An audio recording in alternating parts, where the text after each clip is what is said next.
जय श्री कृष्णा, राधे राधे, जय श्री श्याम। मैं हूं हिमांशु। ARNC के इस ऑनलाइन प्लेटफॉर्म पे मैं आपका स्वागत करता हूं। आज की क्लास में जैसा कि आप लोग देख पा रहे हैं, साइटोलॉजी अपन पढ़ रहे हैं। Introduction of cytology. साइटोलॉजी का अगर बात अपन करेंगे, साइटोलॉजी में क्या अपन पढ़ेंगे, तो ध्यान रखने की बात यह है कि अपन साइटोलॉजी में सेल की डिस्कशन करेंगे। तो सेल अपन पढ़ने वाले हैं, तो बेसिक सी बात कर रहे हैं। ह्यूमन एनाटॉमी फिजियोलॉजी का एक टॉपिक, एक यूनिट अपन उठा रहे हैं साइटोलॉजी, उसमें अपन सेल का डिस्कशन करेंगे। अब आप लोग मुझे ये बता दो कि सेल जो है, इसकी खोज किसने करी थी। बहुत बेसिक सा क्वेश्चन है, 8वीं क्लास से आप लोग पढ़ते आ रहे हैं कि सेल की खोज किसने करी थी। जल्दी जल्दी बता दो। सेल की अगर अपन बात करें तो खोज जो करी थी, रॉबर्ट कोच ने की थी। किसने करी थी? रॉबर्ट कोच ने करी थी। रॉबर्ट कोच साहब ने करी थी। नेक्स्ट अगर बात करें कब करी थी, 1665 के अंदर इन्होंने करी थी। अच्छा, ये पर्टिकुलर बेसिक सी जानकारी हो गई, ये सब बालकों को पता होगी। नेक्स्ट अगर बात करें इसके अंदर, अपन देखो भाई, एनाटॉमी फिजियोलॉजी के अंदर अपन सिर्फ ह्यूमन सेल की बात करते हैं। वैसे तो आप लोग बहुत अच्छी तरीके से नीट वगैरह की तैयारी करके आए हो, तो उसके अंदर आप लोग prokaryotes, eukaryotes, bacterial cell, fungi वगैरह, वायरस सब पढ़ के आए हो। लेकिन अपन ह्यूमन सेल की बात करेंगे क्योंकि अपन स्पेसिफिक होते जा रहे हैं एनाटॉमी एंड फिजियोलॉजी में। तो ह्यूमन सेल की अगर बात करें, तो मैंने यहाँ पर सेल अगर लिख दिया तो इसका मतलब क्या, ह्यूमन सेल की अपन बात कर रहे हैं। सेल की अगर बात करें, ह्यूमन सेल की अगर बात करें, तो बेसिकली सेल को अपन structural and functional unit consider करते हैं। Structural, functional and and basic unit. Structural, functional and basic unit अपन इसको कंसीडर करते हैं। अच्छा, basic unit of body, human body, क्योंकि ह्यूमन सेल के बारे में डिस्कस कर रहे हैं तो ह्यूमन बॉडी की अपन बात कर रहे हैं, तो उसकी स्ट्रक्चरल, फंक्शनल, बेसिक यूनिट जो है वो है। अच्छा, नेक्स्ट पर्टिकुलर अगर बात करें तो सेल को अपन जो पढ़ेंगे वो पर्टिकुलर 3 हेडिंग्स के अंदर पढ़ेंगे। कितनी हेडिंग्स में? 3 हेडिंग्स के अंदर पर्टिकुलर अपन इस सेल को कंप्लीट करेंगे। Okay, 3 headings. अच्छा, कौन कौन सी हेडिंग रहेंगी? पहली हेडिंग की अगर इसके अंदर अपन बात करें तो ध्यान देना, पहला जो अपन सबसे पहले जो डिस्कस करेंगे वो सेल मेम्ब्रेन डिस्कस करेंगे। Cell membrane, the other name of cell membrane is plasma membrane. इसको प्लाज्मा मेम्ब्रेन के नाम से भी अपन जानते हैं। नेक्स्ट पॉइंट अगर बात करें, इसके अंदर की तरफ अगर चलेंगे तो सेकंड पॉइंट जो है वो साइटोप्लाज्म है, साइटोप्लाज्म। और लास्ट के अंदर तो हेडिंग जो अपन डिस्कस करेंगे, थर्ड हेडिंग जिसके अंदर इसको कंप्लीट करने वाले पूरी सेल को, that is known as nucleus. It is known as nucleus. तो 3 पर्टिकुलर हेडिंग हो गई, सेल मेम्ब्रेन जिसको प्लाज्मा मेम्ब्रेन भी बोलते हैं, साइटोप्लाज्म, और थर्ड पॉइंट है दैट इज न्यूक्लियस। इन 3 पर्टिकुलर हेडिंग के अंदर अपन कवर करेंगे। कैसे स्टार्ट करते हैं, अपन एक डायग्राम बना लेते हैं, उस डायग्राम से अपन इसको स्टार्ट करते हैं। तो सबसे पहले, सबसे बाहर की तरफ जो स्ट्रक्चर है सेल मेम्ब्रेन, ये पढ़ ले या न्यूक्लियस को स्टार्ट करें, बता दो फटाफट। सेल मेम्ब्रेन को स्टार्ट कर लेते हैं। अरे बाहर से अंदर चलते, मजा आ जाएगा। बाहर से अंदर फिर मजा आ जाएगा। हाँ, अंदर से बाहर भी आएगा, लेकिन पहले बाहर से अंदर ही चलते हैं। तो सेल मेम्ब्रेन से कहानी अपन स्टार्ट करने वाले हैं। क्लियर बात है क्या? ओके, तो सबसे पहले अपन सेल मेम्ब्रेन का एक डायग्राम बना रहे हैं, या फिर अपन पूरी सेल का एक डायग्राम बना रहे हैं। जनरल इंट्रोडक्शन चल रहा है, साथ में कवर करते अपन चलेंगे। ये लो, ये सबसे आउटर मोस्ट लेयर आप लोगों को देखने को मिल रही है। एक सवाल मैं आपसे पूछना चाहूंगा कि ह्यूमन सेल जो होती है, क्या उसके अंदर सेल वॉल प्रेजेंट होती है क्या? इंपॉर्टेंट क्वेश्चन, क्या ह्यूमन सेल में सेल वॉल प्रेजेंट होती है? बता दो फटाफट। तो ध्यान देने की आवश्यकता है कि सेल वॉल जो होती है, सेल वॉल, ये सेल वॉल जो होती है, ये सेल वॉल आपको ह्यूमन सेल के अंदर तो देखने को नहीं मिलती। ह्यूमन सेल के अंदर देखने को नहीं मिलती। Outermost covering human cell के अंदर तो भाई सेल मेम्ब्रेन और प्लाज्मा मेम्ब्रेन ही है, सेल वॉल प्रेजेंट नहीं होती। हाँ, लोअर ऑर्गेनिजम्स जो होते हैं, प्रोकैरियोट्स वगैरह, उसके अंदर आप लोग पढ़ते हो, उसके अंदर आप लोग सेल वॉल का डिस्कशन करते हो। लेकिन अब क्योंकि अपन ह्यूमन सेल पढ़ रहे हैं, तो सिर्फ अपन किसकी बात करेंगे? अपन सेल मेम्ब्रेन की बात करेंगे। यही आउटर मोस्ट पर्टिकुलर कवरिंग है। चलो भाई, इसको स्टार्ट करते हैं। कम ऑन, आ जाओ, एक एक टॉपिक पे स्टार्ट करते हैं। बाहर से चल रहे हैं अपन। सेल मेम्ब्रेन की अगर बात करें तो ये आउटर मोस्ट लेयर है। ओके, इसको थोड़ा मैं जूम करना चाहता हूँ, सेल मेम्ब्रेन को आपके सामने, इसकी स्ट्रक्चर को। Okay, listen carefully now. Cell membrane जो होती है वो फोस्फोलिपिड बाइलेयर होती है। First point that you have to learn is cell membrane is a phospholipid bilayer. मतलब भाई, बाइलेयर का मतलब ये कि इसके अंदर 2 लेयर आप लोगों को देखने को मिल रही होंगी। बिल्कुल। अच्छा, ये जो बाहर की तरफ ब्लू कलर से आप लोगों को जो नजर आ रहा है, ये जो है ये फॉस्फेट ग्रुप है, जो इसके अंदर आपको प्रेजेंट देखने को मिलता है सेल मेम्ब्रेन में। और ये जो रेड कलर से मैं बना रहा हूं, ये फैटी एसिड की चेन आप लोगों को इसके साथ में अटैच होती हुई नजर आती है। हर फॉस्फेट मॉलिक्यूल के साथ में दो फैटी एसिड चेन आपको अटैच होती हुई नजर आती है। नेक्स्ट अगर बात करें, इसको अपन ने जूम करके देखा है, जूम करके, ये लो सर, ये लो, ये जूम करके देख लिया। तो ये पर्टिकुलर आप लोगों को नजर आ रहा होगा कि सेल मेम्ब्रेन जो है, पहला पॉइंट सेल मेम्ब्रेन पे चले तो डबल लेयर स्ट्रक्चर है, या फिर अपन बोल सकते हैं सेल मेम्ब्रेन। सीएम लिख रहा हूँ, सीएम का मतलब भजनलाल शर्मा मत समझ लेना भाई, सीएम का मतलब भजनलाल शर्मा नहीं, सेल मेम्ब्रेन की बात कर रहे हैं। तो सेल मेम्ब्रेन जो है ये डबल लेयर है, double double lipid layer, double lipid layer है। पहला पॉइंट तो ये आपने को याद रखना है कि ये डबल लिपिड लेयर है। अच्छा, डबल लिपिड लेयर की अगर बात करें तो कैसे, ये जो बाहर की तरफ आप लोगों को जो देखने को मिल रहा है, ये तो जो ब्लू कलर से अपने को देखने को मिल रहा है भाई साहब, ये तो है फॉस्फेट ग्रुप। ये कौन सा ग्रुप है, ये फॉस्फेट ग्रुप जो बाहर की तरफ आपको देखने को मिल रहा है।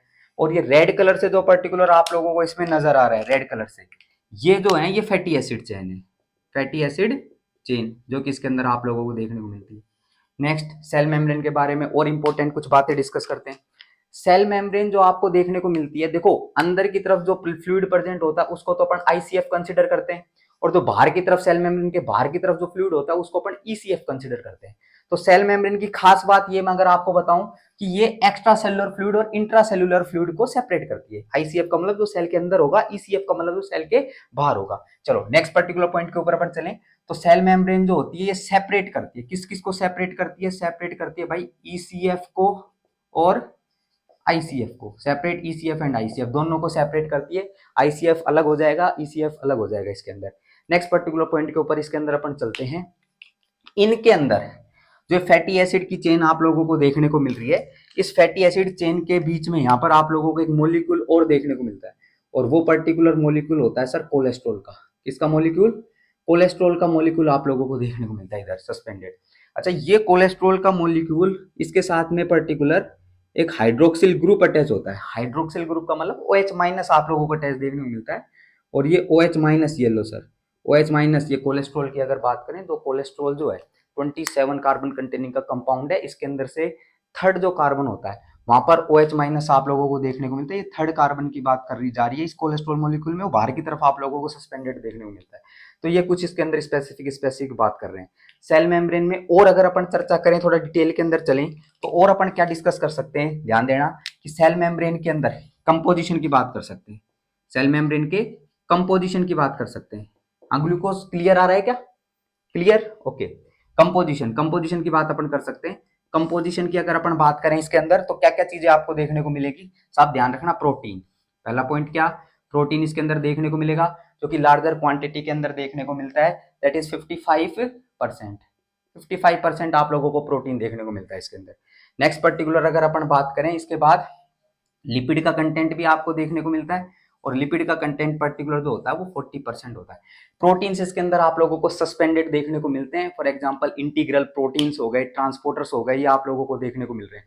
तो प्रोटीन 55% हो गया, लिपिड आपको 40% देखने को मिल गया। बाकी जो बचा है वो बचा है कार्बोहाइड्रेट। क्या बच गया, कार्बोहाइड्रेट बच गया। कितना हो गया वो, इसको करोगे तो लगभग लगभग 5% के समथिंग आपको कार्बोहाइड्रेट देखने को मिलता है इसके अंदर, तो 5% कार्बोहाइड्रेट है। कंपोजिशन में तीन चीजें पर्टिकुलर आप लोगों को याद रख लेनी है। अच्छा, लिपिड जो 40% प्रेजेंट है, इसके अंदर से जो मेजोरिटी के अंदर जो लिपिड आपको देखने को मिलता है वो पर्टिकुलर होता है फोस्फोलिपिड। फोस्फोलिपिड इसके अंदर आप लोगों को मेजोरिटी के अंदर देखने को मिलता है। तो अगर अपन बात करें, जैसे लिपिड कंटेंट को उठा लेते हैं, सिर्फ किसको उठा रहे हैं, लिपिड को उठा रहे हैं, लिपिड को, लिपिड, लिपिड की अगर बात करें तो लिपिड के अंदर क्या क्या चीजें अपन पढ़ सकते हैं, एक तो पढ़ सकते हैं फोस्फोलिपिड, फोस्फोलिपिड। और नेक्स्ट पर्टिकुलर अगर बात करें फोस्फोलिपिड के बाद, इसके अंदर और क्या चीजें आप लोगों को देखने को मिल सकती हैं, एक कोलेस्ट्रॉल आप लोगों को देखने को मिल रहा है, कोलेस्ट्रॉल। एक आप लोगों को देखने को मिल रहा है ग्लाइकोलिपिड, ग्लाइकोलिपिड। तो ये तीन चीजें हो गई, कौन कौन सी, एक तो फोस्फोलिपिड, एक तो फोस्फोलिपिड, एक कोलेस्ट्रॉल, एक ग्लाइकोलिपिड। ये तीन चीजें आप लोगों को इसके अंदर देखने को मिल रही हैं। अच्छा, फोस्फोलिपिड की अगर बात करें तो लगभग लगभग 75% जो कंटेंट होता है वो फोस्फोलिपिड का ही होता है। कोलेस्ट्रॉल की अगर बात करें तो नेक्स्ट 20% जो होता है इसके अंदर वो कोलेस्ट्रॉल का कंटेंट होता है, और बाकी जो पर्टिकुलर बच गया लगभग लगभग कितना बचा, बता दो कमेंट करके फटाफट। 5% बचा क्या, 85, 95, 5%। तो ग्लाइकोलिपिड का कंटेंट इसके अंदर 5% आप लोगों को देखने को मिल रहा है। तो ये पर्टिकुलर कुछ पॉइंट अपन डिस्कस करें। इसके कंपोजिशन की बात कर ली है कि ये फोस्फोलिपिड बाइलेयर आपको देखने को मिलती है, ईसीएफ आईसीएफ को पर्टिकुलर सेपरेट करती है, और ये कुछ कंटेंट्स इसके अंदर आपको प्रेजेंट देखने को मिलते हैं। ओके, नेक्स्ट पर्टिकुलर पॉइंट के ऊपर अपन चलते हैं, थोड़ा सा और डिटेल के अंदर चलें, आगे की तरफ डिस्कशन अपन करेंगे। सेल मेम्ब्रेन का एक सेपरेट लेक्चर जो होगा उसको मैं क्या कर दूंगा, अपलोड कर दूंगा। सेपरेट लेक्चर जो होगा उसको मैं क्या कर दूंगा, अपलोड कर दूंगा सेल मेम्ब्रेन की ज्यादा जानकारी के लिए। इसको अपन थोड़ा और आगे की तरफ पर्टिकुलर अपन इसके अंदर बढ़ते हैं।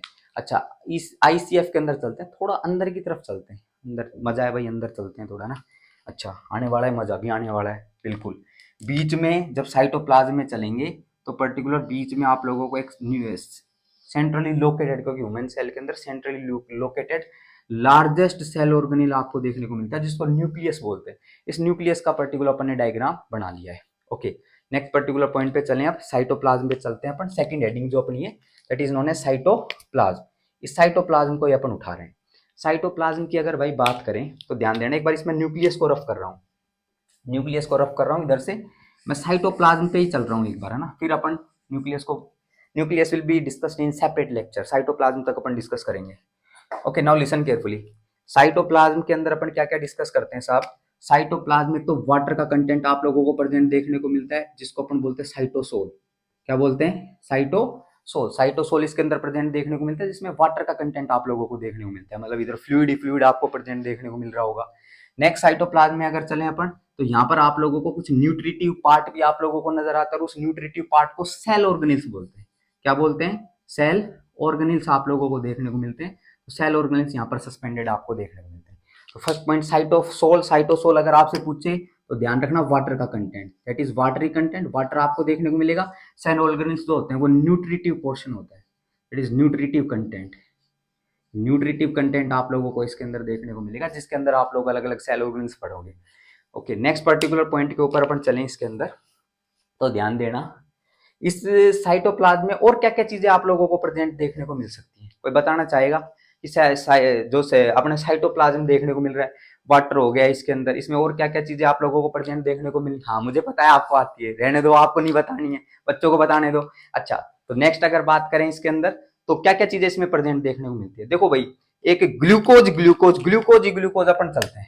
ग्लूकोज, वो ग्लूकोज जो होता है, होती नहीं है, ये ग्लूकोज जो है ये अंदर आया सेल के अंदर, तो ये अगर सेल के अंदर आया तो पर्टिकुलर यहाँ पर ग्लूकोज का क्या होगा, ब्रेकडाउन होता है। ग्लूकोज का क्या होता है, ब्रेकडाउन होता है, जिसको अपन कैटाबोलिज्म नाम से जानते हैं। और पर्टिकुलर ये जो प्रोसेस आपको देखने को मिलता है ग्लूकोज के ब्रेकडाउन को, इसको अपन ग्लाइकोलाइसिस बोलते हैं, जिसमें इसका ब्रेकडाउन होगा। और ब्रेकडाउन जब होगा तो इसके अंदर पर्टिकुलर आप लोगों को एटीपी मिलने वाली है, एनर्जी पर्टिकुलर यहाँ से आप लोग क्या करते हो, प्राप्त करते हो। तो इस ग्लाइकोलाइसिस के प्रोसेस को करवाने के लिए पर्टिकुलर अपने को चाहिए एंजाइम्स।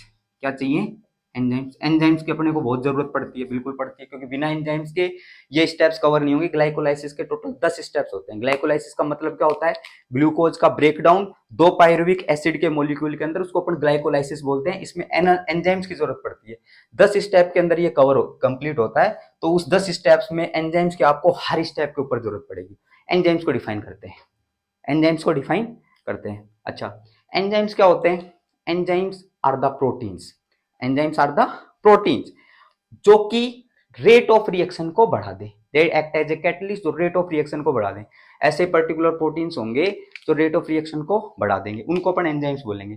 कहने का सिंपल सा मतलब, all enzymes are proteins, write in your notes, all enzymes are proteins, but all not proteins are enzyme. Write it down, कि सारे के सारे एंजाइम्स हैं वो तो प्रोटीन्स हैं, लेकिन सारे के सारे प्रोटीन्स एंजाइम हो ऐसा बिल्कुल भी जरूरी नहीं है। अच्छा, आप लोगों को बिल्कुल आसानी से डेफिनेशन समझ में आ गई होगी कि एंजाइम्स जो हैं बिल्कुल रेट ऑफ रिएक्शन को क्या कर दे, इंक्रीज कर दे, रेट ऑफ रिएक्शन को बढ़ा दे, ऐसे पर्टिकुलर प्रोटीन के मॉलिक्यूल होंगे। एक मेरा फ्रेंड जिसका नाम है पप्पू, जिसका नाम क्या है, पप्पू। ये पप्पू बहुत इस्तेमाल करेंगे अपन, तो ध्यान रखना। अच्छा, ये पप्पू जो है ये एमबीबीएस करके आया और इसको लगभग 5 साल कंप्लीट हो गए, लेकिन इसको एंजाइम की मतलब समझ में नहीं आया, एंजाइम की डेफिनेशन समझ में नहीं आई। तो क्या हुआ भाई, ये गया आराम से कॉलेज के अंदर, फर्स्ट ईयर के अंदर एडमिशन लिया। अब जैसे गया तो वही कार्यक्रम तो रहता ही है, लड़की तो पसंद आ ही जाएगी, फर्स्ट ईयर में देखते ही क्रश टाइप हो ही जाता है। तो कोई लड़की इसको देखी, उसका नाम मैं थोड़े दिन में रिवील कर दूंगा, याद ही चाहिए। हाँ, तुम्हें तो आज ही चाहिएगा, लेकिन ऐसा नहीं होगा, उसमें थोड़े दिन में रिवील करूंगा, कंटिन्यू चलने दो लेक्चर्स को। तो पप्पू था, पप्पू को एक लड़की पसंद आई, ठीक है, बिल्कुल पसंद आई। अच्छा, वो पसंद आई, फर्स्ट ईयर के स्टूडेंट थे, तो उसके अंदर थोड़ा क्रश टाइप का हो, देखते होता है ना, हाय हाय, ऐसा मजा टाइप का आ गया उसको। फिर डिसाइड किया उसने कि गर्लफ्रेंड बनाऊंगा तो इसको ही बनाऊंगा, बिल्कुल डिसाइड कर लिया। मेरे पास कॉल कर रहा है कि बढ़िया भाई, ऐसा ऐसा कार्यक्रम हो गया है, बढ़िया कार्यक्रम सेट है, मैं तो इसी को, तेरी भाभी मतलब बन गई, ऐसे बोल रहे हैं। कहा भाई ठीक है, कर भाई ट्राई। तो उसके बाद क्या हुआ, उसने प्रपोजल करने का सोचा कि प्रपोज करते हैं, देखते अपनी व्यवस्था बैठ जाती है नहीं बैठती। तो उसने प्रपोज किया। तो प्रपोज किया तो फर्स्ट ईयर के अंदर वो लड़कियों का पहला फेमस डायलॉग, क्या, अरे अरे ऐसे क्या, मैं तो पढ़ने के लिए आई हूँ, घर वालों ने मुझे पढ़ने के लिए भेजा है, ठीक है, तो अपन ऐसा कुछ कार्यक्रम नहीं कर सकते, अपन दोस्त बन के रह सकते। अरे यार भाई का पूरी तरीके से मूड खराब, मूड खराब। तो उसके अंदर फिर कॉल कर रहा है मेरे पास, भाई यार ये तो ऐसे हो गया, क्या किया जाए। मैंने कहा भाई तू कर ले, कुछ तो कर, ठीक है आगे बढ़ते हैं। फिर लोयल आदमी इतना, टाइम बीत गया, टाइम बीत गया, प्यार करूंगा तो इसी से करूंगा, ठीक है, जो भी है सब कुछ इसी के लिए, कुर्बान हो गया पूरी तरीके से उसके ऊपर, मर मिटूंगा देवदास ऐसे टाइप का। नेक्स्ट अगर बात करें, सेकंड ईयर आ गई धीरे धीरे। पप्पू की कौन सी ईयर आ गई, सेकंड ईयर। उसकी जो महिला मित्र थी उसकी भी सेकंड ईयर आ गई। नेक्स्ट अगर बात करें तो फिर उसने वापस सोचा कि अब तो थोड़ी फ्रेंडशिप गहरी हो गई है, अब क्या करते हैं, प्रपोज करते हैं, अब कुछ कार्यक्रम और बढ़े। तो इस बार चॉकलेट वगैरह दी, चॉकलेट लेके गया। चॉकलेट देने के बाद कि बाबू चॉकलेट, आई लव यू। फिर बाबू क्या बोल रही है कि अरे नहीं नहीं ऐसा कुछ नहीं करना है अपने को अभी तो, ठीक है। तो इस कंडीशन के अंदर क्या हुआ कि भाई साहब वो पूरी तरीके से पागल सा होता जा रहा है, प्यार के अंदर वो पागल, लेकिन सामने वाली कोई रेस्पॉन्स नहीं दे रही है। फिर आगे चलो, थर्ड ईयर तक बात चली गई।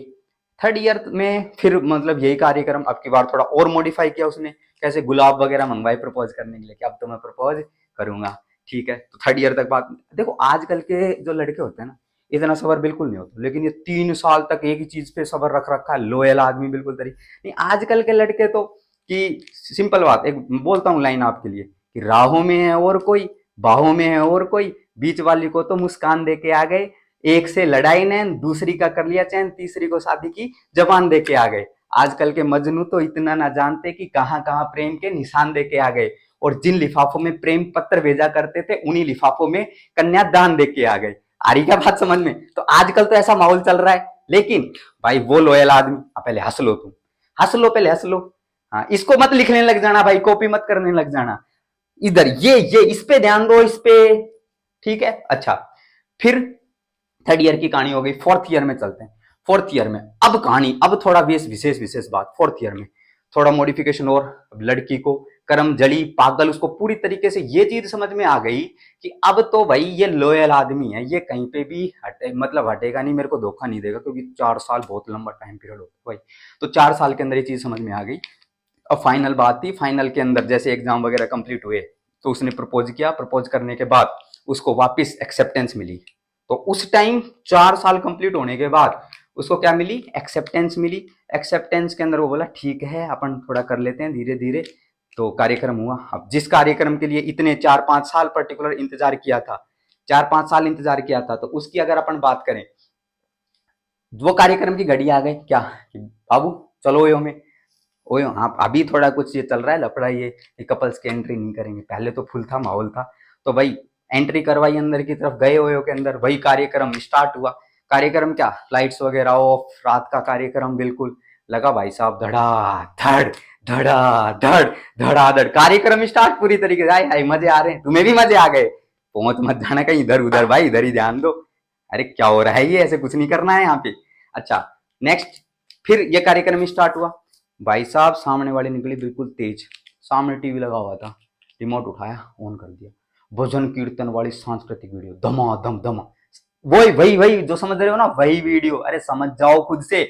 तो वही वीडियो स्टार्ट कर दी भाई। स्टार्ट करते के साथ जो कार्यक्रम उसका आधे घंटे में होने वाला था, वो धड़ाधड़ लग रहा था, लेकिन वो कार्यक्रम उस भजन कीर्तन वाली वीडियो को देख के 5 मिनट के अंदर हो गया। कितने मिनट में, 5 मिनट के अंदर वो पर्टिकुलर कार्यक्रम हो गया।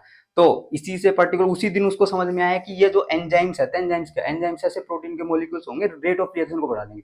उधर भी रेट ऑफ रिएक्शन बढ़ गई। जो वो वीडियो चलाई है अपन ने, वो एंजाइम है, वो क्या है, एंजाइम है। उसको पर्टिकुलर वो एंजाइम जो आपको देखने को मिल रहा है, उसने रेट ऑफ रिएक्शन उधर बढ़ा दी, इस एंजाइम ने रेट ऑफ रिएक्शन इधर बढ़ा दी। बहुत जरूरी कार्यक्रम है, उसको उस दिन समझ में आया था, उम्मीद है आपको आज अवश्य समझ में आ गया होगा। एंजाइम तो नहीं भूलने वाले अब जिंदगी में। तो वापिस रिपीट कर देता हूं, ऐसे प्रोटीन के मॉलिक्यूल जो कि रेट ऑफ रिएक्शन को बढ़ा दें, सिंपल बात है भाई, वो पर्टिकुलर एंजाइम से। नहीं तो एंजाइम्स अगर नहीं होते आपके जीवन के अंदर, तो जो कार्यक्रम आपको 3-4 दिन में होते, मतलब जैसे अब कार्यक्रम अभी कंप्लीट हो जाए, ये कार्यक्रम खाना खाओगे तुम, एनर्जी वगैरह भी मिल जाएगी थोड़ी देर में। अगर ये एंजाइम्स नहीं होते तो भाई 4-5-10 दिन में कार्यक्रम होते। अरे बात समझ में। तो ये पर्टिकुलर पॉइंट ध्यान रखना, एंजाइम्स इसके अंदर आप लोगों को प्रेजेंट देखने को मिलते हैं। नेक्स्ट पर्टिकुलर पॉइंट पे चलते हैं। अब साइटोप्लाज्म के बारे में थोड़ा थोड़ा अपन थोड़ा डिटेल के अंदर डिस्कशन करते हैं कि साइटोप्लाज्म में ये वाटर का कंटेंट प्रेजेंट होता है। ये तो अपन ने सर डिस्कस कर ही लिया। नेक्स्ट पर्टिकुलर पॉइंट पे चलें इसके अंदर, तो ये ध्यान रखने की आवश्यकता है। अब ये सेल ऑर्गन, इसको अपन उठाते चलते हैं। लार्जेस्ट सेल ऑर्गन आपसे कोई पूछे तो न्यूक्लियस, वो मैं बोल चुका हूं, that is nucleus. Okay, next particular बात अगर अपन इसके अंदर करें तो ध्यान रखना, इस nuclear membrane is single layer और double layer, that is double layer. Double layer structure आप लोगों को देखने को मिलती है nuclear membrane. That nuclear membrane is also known as nuclear envelope. इसको किस नाम से जानते हैं? न्यूक्लियर एनवलप के नाम से भी अपन इसको जानते हैं। अच्छा, ये double membrane structure, it is similar structure as like cell membrane. Cell membrane की जो स्ट्रक्चर अपन ने ये बना रखी है, इसके सिमिलर स्ट्रक्चर आपको देखने को मिलती है। बोले तो फॉस्फोलिपिड बाइलेयर्स, वही चीज। बस इनमें एक चीज आप लोगों को देखने को मिलती है कि ये जो सेल मेम्ब्रेन आप लोगों को देखने को मिलती है और ये न्यूक्लियर मेम्ब्रेन जो देखने को मिलती है, this nuclear membrane is highly porous. Nuclear membrane is highly porous. Porous का सिंपल सा मतलब, इसके अंदर आपको क्या देखने को मिलेंगे? पोर्स देखने को मिलेंगे। क्या देखने को मिलेंगे? पोर्स, पोर्स, पोर्स, छिद्र, छिद्र। दिमाग वहीं और कहीं मत ले जाओ। ये भाई साहब, मैं न्यूक्लियर मेम्ब्रेन की बात कर रहा हूं यार, दिमाग और कहीं। हाँ, न्यूक्लियर मेम्ब्रेन, शाबाश। तो ये यहाँ पर आप लोगों को पोर्स देखने को मिल रहे हैं। पोर्स देखने को मिल रहे हैं। क्या कार्यक्रम, ये पोर्स की क्या बेनिफिशियल है? पोर्स का क्या बेनिफिशियल है? ये है भाई, ये साइटोप्लाज्म, ये साइटोप्लाज्म, और ये अंदर की तरफ प्रेजेंट जो होगा उसको अपन बोल देंगे न्यूक्लियोप्लाज्म। तो इन दोनों के बीच में जो एक्सचेंज आप लोगों को देखने को मिलता है, साइटोप्लाज्म और न्यूक्लियोप्लाज्म के बीच में जो एक्सचेंज देखने को मिलता है, वो इन पोर्स के माध्यम से अचीव होता है। तो ये हाईली पोरस है। बाकी ये structure particular similar to that आपको देखने को मिलती है। क्लियर बात है क्या? नेक्स्ट पर्टिकुलर पॉइंट पे अपन चलते हैं। अब मेन सेल ऑर्गेनिज्म जो कि न्यूट्रिटिव फंक्शन करते हैं, वो अपन डिस्कशन कर रहे हैं। एक एक को अपन उठाएंगे, एक एक के बारे में अपन डिस्कस करेंगे। वीडियो में बने रहे, एक एक चीज को कॉन्सेप्ट बिल्कुल क्लियर कर दूंगा मैं पूरी तरीके से। अच्छा, ये इस न्यूक्लियर एनवलप के साथ में अटैचमेंट के अंदर आप लोगों को देखने को मिलती है कि स्ट्रक्चर सेल ऑर्गेनिल, ये मैं बना रहा हूँ। और ये पर्टिकुलर सेल ऑर्गेनिल जो आप लोगों को देखने को मिल रहा है, इसके ऊपर राइबोसोम्स प्रेजेंट होते हैं। क्या चीज प्रेजेंट होती है इसके ऊपर? इसकी सरफेस के ऊपर राइबोसोम्स प्रेजेंट होते हैं। राइबोसोम्स, राइबोसोम्स तो आपने सुना ही होगा नाम, जो जिसको प्रोटीन फैक्ट्री भी अपन बोलते हैं। तो ये राइबोसोम्स यहाँ पर आप लोगों को प्रेजेंट देखने को मिलते हैं। These are ribosomes. Ribosomes freely भी आप लोगों को सस्पेंडेड देखने को मिलते हैं पूरी सेल के अंदर। ये लो, ये फ्रीली भी आप लोगों को इस पूरी सेल के अंदर राइबोसोम्स देखने को मिलते हैं। और ये राइबोसोम्स यहाँ पर जो देखने को मिल रहे हैं, ह्यूमन सेल की अगर बात करें तो ये ATS टाइप के राइबोसोम होते हैं। ATS टाइप के। एस का मतलब स्वेडबर्ग से अपन कंसिडर करते हैं, that is the sedimentation coefficient. Ribosomes की पर्टिकुलर यूनिट है ये। तो ये ATS आपको देखने को मिलता है। ये रफ एंडोप्लाज्मिक, ये जो आप लोगों की जो स्ट्रक्चर जो आपको देखने को मिल रही है, जिसके ऊपर, जिसकी सरफेस पे राइबोसोम्स प्रेजेंट है, इसको अपन रफ एंडोप्लाज्मिक रेटिकुलम के नाम से जानते हैं। किस नाम से जानते हैं? रफ एंडोप्लाज्मिक रेटिकुलम के नाम से अपन जानते हैं। ध्यान रखना, रफ एंडोप्लाज्मिक रेटिकुलम, क्योंकि इनकी सरफेस जो होती है वो रफ हो जाती है। किस लिए रफ हो जाती है? क्योंकि यहाँ पर आप लोगों को इसकी सरफेस पे ribosome present, that's why that surface is rough. Rough endoplasmic reticulum का जो फंक्शन होता है, वो फंक्शन होता है भाई प्रोटीन का सिंथेसिस। किसका सिंथेसिस? प्रोटीन का सिंथेसिस पर्टिकुलर इसका एक फंक्शन होता है। प्रोटीन सिंथेसिस के लिए रेस्पॉन्सिबल होता है। अच्छा, राइबोसोम्स की अगर बात करें, राइबोसोम से भी प्रोटीन सिंथेसिस होता है। राइबोसोम से भी क्या होता है? प्रोटीन सिंथेसिस होता है। कोई ये बताना चाहेगा क्या कि प्रोटीन फैक्ट्री किसको बोलते हैं? What is known as, which one is known as protein factory? Which of the cell organelle is known as protein factory? इसकी अगर बात करें तो राइबोसोम्स जो हैं, उसी को अपन प्रोटीन फैक्ट्री बोलते हैं। That is known as protein factory. Protein factory इसी को बोलते हैं। यही है भाई आपका CEQ। CEQ यही है। CEQ का मतलब कॉम्पिटिटिव एग्जाम क्वेश्चन, यही पूछा जाता है कि प्रोटीन फैक्ट्री कौन सी है? राइबोसोम होती है। लेकिन ये राइबोसोम्स आपको देखने को अगर मिल रहे हैं, तो ये राइबोसोम्स कहाँ पर प्रेजेंट है? रफ एंडोप्लाज्मिक रेटिकुलम में प्रेजेंट है। तो प्रोटीन का सिंथेसिस यहाँ से भी आपको देखने को मिलता है। अच्छा, इसी के साथ में पर्टिकुलर अटैचमेंट में आप लोगों को एक और देखने को मिलता है सेल ऑर्गेनेल, जो कि सेम स्ट्रक्चर का लगभग लगभग होता है, उसको अपन बोलते हैं स्मूथ एंडोप्लाज्मिक रेटिकुलम। SER नाम से अपन जानते हैं, स्मूथ एंडोप्लाज्मिक रेटिकुलम के नाम से जानते हैं। अच्छा, स्मूथ एंडोप्लाज्मिक रेटिकुलम की अगर अपन बात करें इधर, तो ये ध्यान रखना, इसके अंदर पहला पॉइंट तो ये ribosomes absent, ribosomes absent, ribosomes यहाँ पर आप लोगों को अब्सेंट देखने को मिलते हैं, पहली बात तो ये। और राइबोसोम्स अब्सेंट है तो ये अपने को पता चल गया प्रोटीन का सिंथेसिस नहीं होगा। अच्छा, बिल्कुल नहीं होगा। तो इस कंडीशन के अंदर ये SER का क्या फंक्शन है, ये फंक्शन पर्टिकुलर अपन बात कर लेते हैं। सर बिल्कुल, फंक्शन बताओ। ये स्मूथ एंडोप्लाज्मिक रेटिकुलम जो है, पहला पॉइंट तो ये ध्यान रखना, स्टीरोल का सिंथेसिस करता है। किसका सिंथेसिस करता है? स्टीरोल का सिंथेसिस करता है। स्टीरोल सिंथेसिस या फिर फैट का सिंथेसिस बोल दो, फैट के सिंथेसिस के लिए रेस्पॉन्सिबल रहता है। नेक्स्ट पर्टिकुलर अगर बात करें इसके अंदर, सेकंड पॉइंट, ये जो SER है, आजकल अपन बोलते हैं it is also responsible for detoxification, detoxification of drugs.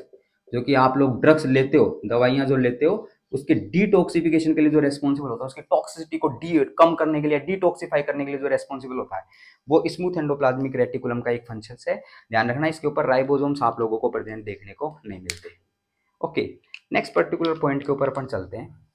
ये रफ एंडोप्लाज्मिक रेटिकुलम जो आपको देखने को मिल रहा है, इसके साथ में SCR भी अपन ने डिस्कस कर दिया। बाकी यहाँ पर ये रफ जो एंडोप्लाज्मिक रेटिकुलम है, इसका और अगर डिस्कशन अपन करना चाहें तो क्या है ये एंडोप्लाज्मिक रेटिकुलम?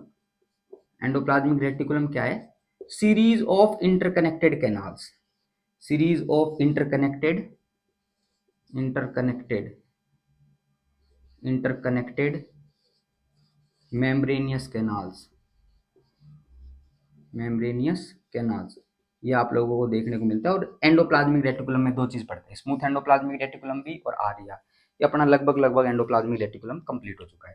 नेक्स्ट अगर अपन बात करें इसके साथ में, साइटोप्लाज्म के अंदर एक सेल ऑर्गेनेल और आप लोगों को देखने को मिलता है, और ये सेल ऑर्गेनेल जो होता है, these are the flat membranous sacs, these are the flat membranous sacs. Flat membranous sacs particular आप लोगों को देखने को मिलते हैं। और ये फ्लैट मेम्ब्रेनियस सैक्स आपको जो देखने को मिल रहा है, इसको अपन बोलते हैं गोल्जी बॉडी। इसको क्या बोलते हैं? गोल्जी बॉडी बोलते हैं। गोल्जी बॉडी, कैमिलो गोल्जी याद करो, कैमिलो गोल्जी ने पर्टिकुलर गोल्जी बॉडी का डिस्कवरी करी थी। कैमिलो गोल्जी, कैमिलो गोल्जी, याद रखना। These are the flat closed membranous sacs आपको देखने को मिलते हैं। अच्छा, गोल्जी बॉडी की अगर बात करें तो क्लियर चल रहा है क्या? क्लियर चल रहा है? गोल्जी बॉडी की अगर अपन बात करें तो गोल्जी बॉडी के अंदर, गोल्जी बॉडी का क्या फंक्शन होता है, ध्यानपूर्वक बात सुनना। गोल्जी बॉडी से पर्टिकुलर कुछ निकलती है सिक्रीटरी वेसिकल्स। क्या निकलती हैं? गोल्जी बॉडी से कुछ निकलती है सिक्रीटरी वेसिकल्स, निकलती हैं सिक्रीटरी वेसिकल्स। अब ये सिक्रीटरी वेसिकल्स जो हैं, ये क्या क्या काम होता है इसके अंदर, ध्यान रखना। ये जो प्रोटीन का सिंथेसिस पर्टिकुलर जो रफ एंडोप्लाज्मिक रेटिकुलम से हो रहा है, ये पर्टिकुलर प्रोटीन जो है, मान लो ये ऐसा पर्टिकुलर प्रोटीन था जो कि रफ एंडोप्लाज्मिक रेटिकुलम से निकला, ये गोल्जी बॉडी के पास जाता है, और गोल्जी बॉडी के अंदर जो गोल्जी बॉडी से जो सिक्रीटरी वेसिकल जो निकलती है, इनमें क्या हो जाता है? पैक हो जाता है। तो ये प्रोटीन था, इसका सिंथेसिस हुआ। गोल्जी बॉडी से क्या निकल रही है? Secretory vesicle. सिक्रीटरी वेसिकल के अंदर क्या हो गया? पैक हो गया। पैक होने के बाद क्या चीज आपको नजर आएगी? पैक होने के बाद पर्टिकुलर जो प्रोटीन्स आप लोग, ये जो सिक्रीटरी वेसिकल्स जो है और ये प्रोटीन्स जो इसके अंदर पैक है, इनको बाहर की तरफ एक्सपोर्ट कर दिया जाता है। बाहर की तरफ इनको क्या कर दिया जाता है? एक्सपोर्ट कर दिया जाता है। बोले तो प्रोटीन्स जो होते हैं, प्रोटीन्स बाहर की तरफ आ जाते हैं, प्रोटीन्स बाहर की तरफ। अच्छा, जो प्रोसेस यहाँ पर इन्वॉल्व होता है, जो बाहर की तरफ पर्टिकुलर यहाँ पर देखने को मिलता है, इस प्रोसेस को अपन एक्जोसाइटोसिस के नाम से जानते हैं। किस नाम से जानते हैं? एक्जोसाइटोसिस के नाम से जानते हैं। बल्क ट्रांसपोर्टेशन की अगर बात करें, मतलब बल्क में चीजों को अगर भेजें, तो उसके अंदर दो चीजें अपन पढ़ते हैं, एक तो एक्जोसाइटोसिस, एक एंडोसाइटोसिस। सेल के बाहर किसी चीज को बल्क में लेके जाओगे तो उसको एक्जोसाइटोसिस बोलेंगे, और सेल के अंदर की तरफ अगर किसी चीज को लेके जाएंगे तो उसको अपन एंडोसाइटोसिस नाम से जानेंगे। तो ये पर्टिकुलर एक्जोसाइटोसिस अपन हो रहा है, एक्जोसाइटोसिस के माध्यम से प्रोटीन्स बाहर की तरफ एक्सपोर्ट हो रहे हैं। हुआ क्या था? रफ एंडोप्लाज्मिक रेटिकुलम से प्रोटीन का सिंथेसिस हुआ, गोल्जी बॉडी ने सिक्रीटरी वेसिकल निकाला, सिक्रीटरी वेसिकल में पैक किया और पर्टिकुलर बाहर की तरफ ट्रांसपोर्ट कर दिया। याद करो, ये पर्टिकुलर जो गोल्जी बॉडी जो काम कर रही है, ये पोस्ट ऑफिस की तरह काम कर रही है। किसकी तरह? पोस्ट ऑफिस की तरह काम कर रही है। तो इसी को अपन बोलते हैं post office. Post office, post office किसका? Post office of the cell, cell का पोस्ट ऑफिस जो होता है यही होता है। तो गोल्जी बॉडी को अपन बोलते हैं post office of the cell. याद करो, घर से दूर आ गए, प्रेमिका वो घर पे थी मान लो, अच्छा बना रखी थी, अब कॉलेज वगैरह के अंदर आ गए। अब मान लो पुराने जमाने में हो, अभी तो व्हाट्सएप वगैरह चल गया, तुम तुरंत मैसेज कर ले, तो नालायकों पढ़ लिया करो। नहीं पढ़ेंगे तो नहीं, बिल्कुल पढ़ने के अलावा सब कुछ करेंगे। तो याद करो, होगी मान लो कोई, चलो मान ही लो, नहीं है तो कोई नहीं, मान लो, मान लिया, चलो मैसेज मैसेज करा, और उस मैसेज को व्हाट्सएप वाले को नहीं, अपने को मैसेज को इस बार लिखना है। खत खत भेजते ना, खत पहले पुराने जमाने वाले भेजते थे ऐसे, तो वो करने हैं, थोड़ा और ओल्ड फैशन पे चल रहे हैं। लिखा आपने कि बाबू I miss you, I love you. College में वैसे तो बहुत फ्रेंड्स बन गए हैं मेरे, लेकिन वैसा कुछ तो है नहीं, क्योंकि बहुत मैं लॉयल हूँ, ऐसा कुछ लिखा आप लोगों ने, क्योंकि बाबू को भी ट्रस्ट इश्यूज है। तो लिखने के बाद उसको आप लोगों को बिल्कुल एनवलप के अंदर क्या करना पड़ेगा, पैक करना पड़ेगा, और एनवलप में पैक करने के बाद पोस्ट ऑफिस भेजोगे, और वो पर्टिकुलर से दूर रहती है गर्लफ्रेंड, तो गर्लफ्रेंड को आपको भेजना पड़ेगा। तो पर्टिकुलर जो एनवलप के अंदर पैक हुआ, बीच में पर्टिकुलर ये पोस्ट ऑफिस के अंदर गए, और फिर पर्टिकुलर भेजा गया, ऐसे पर्टिकुलर ये कार्यक्रम है। प्रोटीन को मान लो आपका लेटर जिसको भेजना है, और ये पर्टिकुलर मान लो इसको लिफाफे के अंदर पैक करा, एनवलप में पैक करा, पोस्ट ऑफिस में इसको क्या कर दिया, बाहर डिलीवर कर दिया। बहुत जरूरी है, बीच में कोई पढ़ लेगा तो खड़े हो जाएंगे भाई। अपने को तो जो भी अपना सिस्टम है, सिस्टम उसी को दिखाना है। तो पर्टिकुलर ये लो post office of the cell, इसी को अपन बोलते हैं। तो इसके अंदर ये प्रोटीन्स हो गए, प्रोटीन्स बाहर की तरफ ट्रांसपोर्ट कर लिए जाएंगे। एक सवाल मैं आपसे पूछ रहा हूँ, अगर आपने इस लेक्चर को अच्छे से लिया है तो एक क्वेश्चन पूछता हूँ अभी से, भाई राइबोसोम्स है, इससे भी प्रोटीन का सिंथेसिस होता है। रफ एंडोप्लाज्मिक रेटिकुलम है, इससे भी प्रोटीन का सिंथेसिस होता है। इन दोनों प्रोटीन सिंथेसिस में क्या कोई डिफरेंस है क्या? है क्या? बिल्कुल है, बिल्कुल है। लो मैं बता देता हूं क्या डिफरेंस है। देखो, राइबोसोम से जो पर्टिकुलर प्रोटीन सिंथेसाइज होंगे वो सेल के अंदर ही रहेंगे, सेल के अंदर यहीं पर काम आएंगे। फॉर एग्जांपल इस सेल के अंदर आप इंजरी प्रोड्यूस कर देते हो, इंजरी प्रोड्यूस कर दी, काट डाला, ठीक है, अरे भाई काट डाला मतलब लग गई, कट वगैरह लग गया, तो उस कंडीशन के अंदर ये राइबोसोम्स क्या करेंगे, ये राइबोसोम्स प्रोटीन का पर्टिकुलर जो सिंथेसिस कर रहे हैं, ये वुंड हीलिंग के लिए काम में आ जाएंगे, इधर मतलब सेल के इंटरनल यूज के लिए काम में आएंगे। रफ एंडोप्लाज्मिक रेटिकुलम आरईआर से प्रोटीन का जो सिंथेसिस आप लोगों को जो देखने को मिला है, ये बाहर की तरफ सिक्रीटरी वेसिकल जो कि गोल्जी बॉडी से निकली है, इसके माध्यम से बाहर की तरफ ट्रांसपोर्ट होगा। दोनों में डिफरेंस यही है, आरईआर वाला बाहर की तरफ ट्रांसपोर्टेशन होता हुआ नजर आता है। ये अगर इसकी अगर बात करें अपन राइबोसोम की, ये इंटरनल ही सेल के अंदर यूज कर लिए जाते हैं। फॉर एग्जांपल कोई हार्मोन हो गया, इससे प्रोड्यूस हुआ, for example let suppose hormone का बात करते हैं, हार्मोन प्रोटीन्स वाले हार्मोन रफ एंडोप्लाज्मिक रेटिकुलम से पैक और ये बाहर की तरफ ट्रांसपोर्ट कर दिए गए, तो बाहर काम आएंगे। इस सेल से निकला था या कोई ग्लैंड थी, इस ग्लैंड की सेल से निकला था, उस हार्मोन को बाहर में इस्तेमाल में ले लिया अपन ने, तो ये पर्टिकुलर इसके फंक्शन हो गए।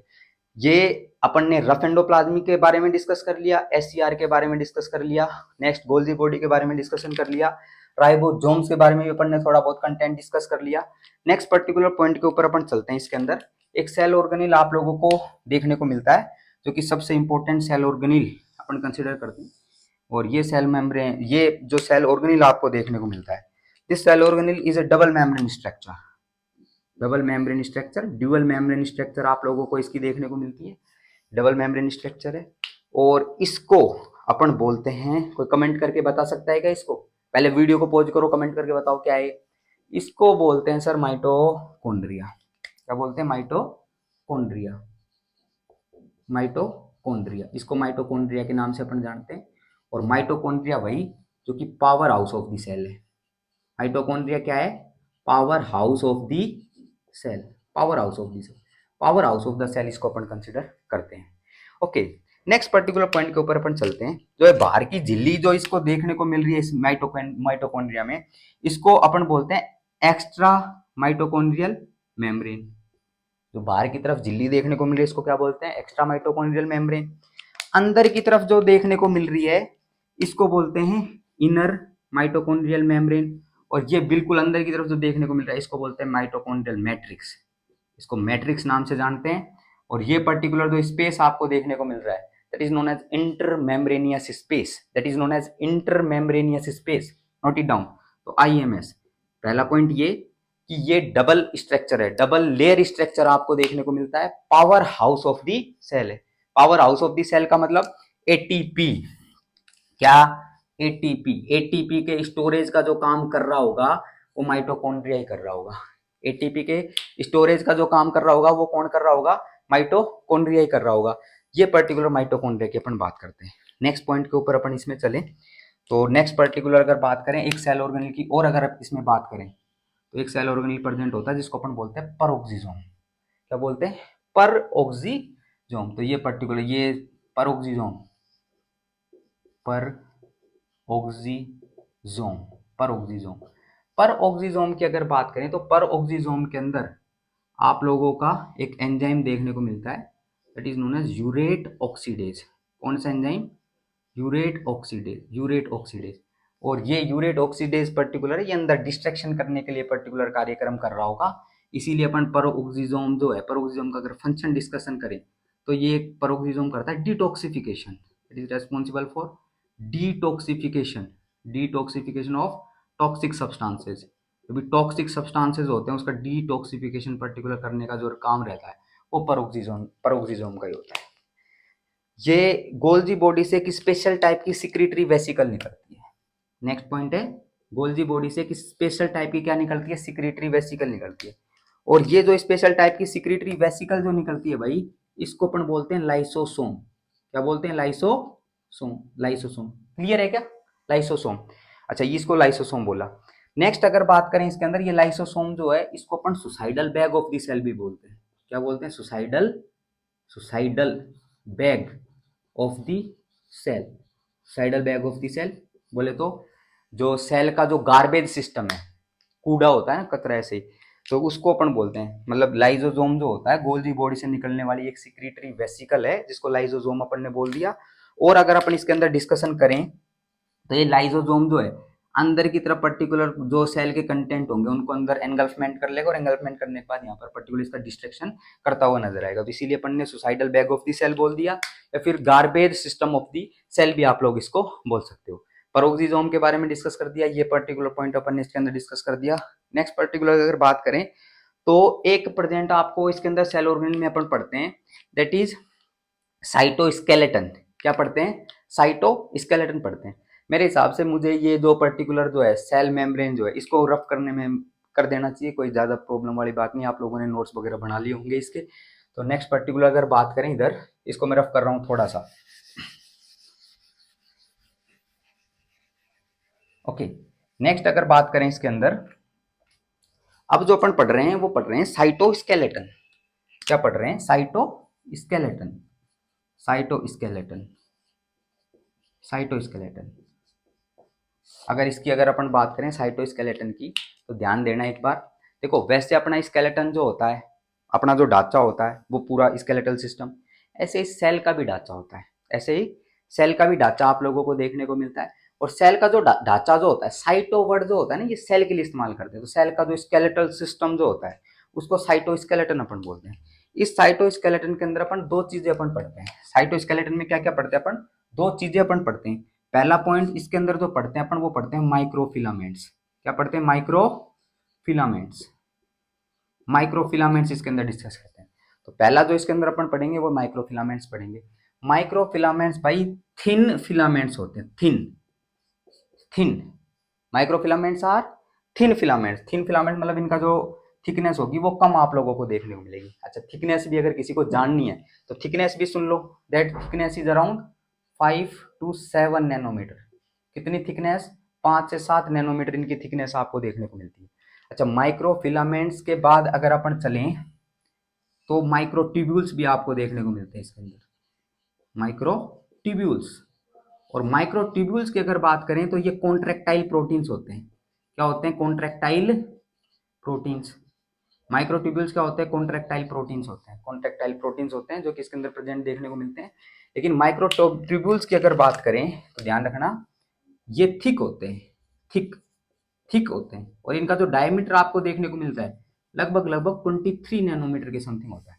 ये 5 से 7 नैनोमीटर डायमीटर था, ये थिन थे। लेकिन इधर अगर बात करें कॉन्ट्रैक्टाइल प्रोटीन्स की तो ये अब इनका जो डायमीटर होता है थिक होता है, 23 नैनोमीटर के समथिंग इनका डायमीटर आपको देखने को मिलता है। अच्छा, ये माइक्रोफिलामेंट्स के अगर फंक्शन के बारे में डिस्कशन करना चाहें क्योंकि फंक्शन बहुत जरूरी है।